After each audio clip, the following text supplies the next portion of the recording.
Do you suffer from aches and swelling in your joints? This pain causes discomfort, a feeling of burning or rigidity, and many times can be serious enough to limit movement.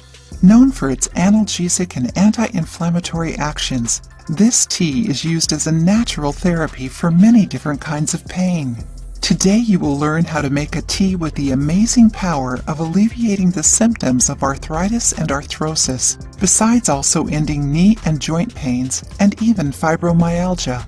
We are talking about Miconia albicans, a very common plant in the Brazilian northeast, where it is known as old man's shin. This herb was widely studied for its medicinal and healing properties because of its high analgesic, anti-inflammatory, and antimicrobial powers.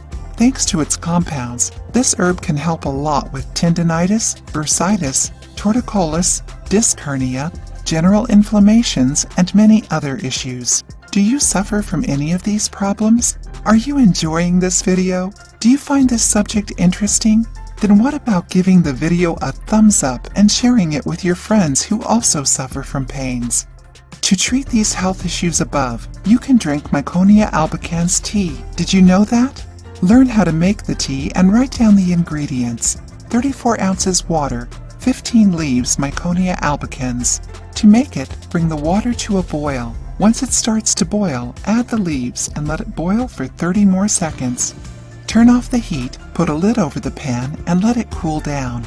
After that, drink 2 cups a day, one before your lunch and another one before dinner. You can use the remainder of the tea to apply over the affected area. Some people say you can drink only up to 3 cups a day. To get results naturally, you can drink this tea every day for 30 days. Each person responds differently to this treatment. Some people, depending on the stage of their disease, can get some good results in a short period, around 1 week after starting. But for the effects to continue, you should prolong the treatment.